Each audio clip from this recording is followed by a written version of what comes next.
ঘন সবুজ এক বন, যেখানে প্রতিটি গাছের পাতায় লুকিয়ে থাকে রূপকথা।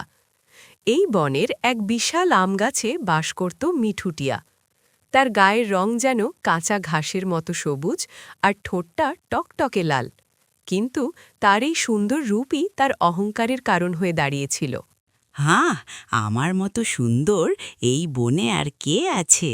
কালু, তুমি কি আমার ডানার জেল্লা দেখতে পাচ্ছ? সৌন্দর্য তো ক্ষণস্থায়ী মিঠুক।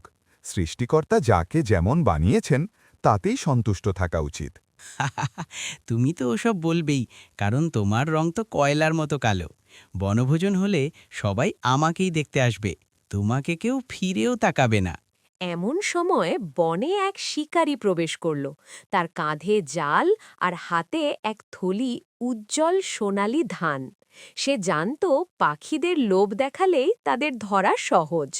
ওই দেখো কালু, নিচে কত সুন্দর আর পুষ্ট শস্যদানা পড়ে আছে। নিশ্চয়ই কোনো দেবদূত আমাদের জন্য এসব রেখে গেছে। আমি এক্ষুনি যাচ্ছি। দাঁড়াও মিঠু, তাড়াহুড়ো করো না। বনের মাঝখানে কেউ এত শস্য ছড়াবে কেন? এটা কোনো ফাঁদও হতে পারে।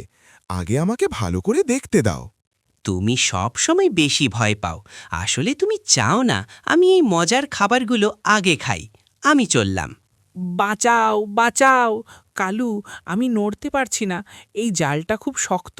ওহ, আমি কেন তোমার কথা শুনলাম না? লোভ মানুষকে অন্ধ করে দেয়।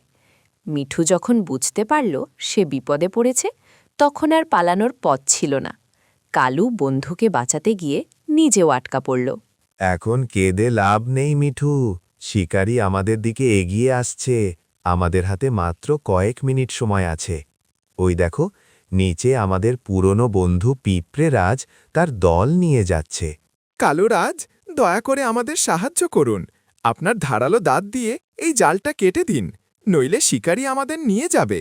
মিঠু তো আমাদের তুচ্ছ মনে করে, আমাদের সব সময় এড়িয়ে চলে।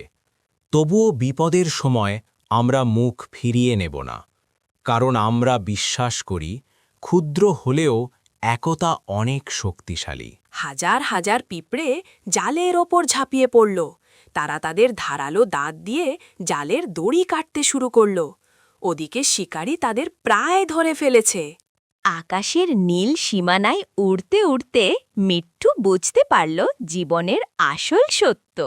বন্ধু, আজ তুমি আর এই ছোট পিঁপড়েরা না থাকলে আমি শেষ হয়ে যেতাম। আমি আজ বুঝেছি গায়ের রং বা আকার দিয়ে কাউকে বিচার করা ভুল। একদম ঠিক। যে বিপদে কাজে আসে সেই তো প্রকৃত বন্ধু। আর মনে লেখো, অহংকার পতনের মূল। মনে রেখো বন্ধুরা, এক হয়ে থাকলে জয় নিশ্চিত।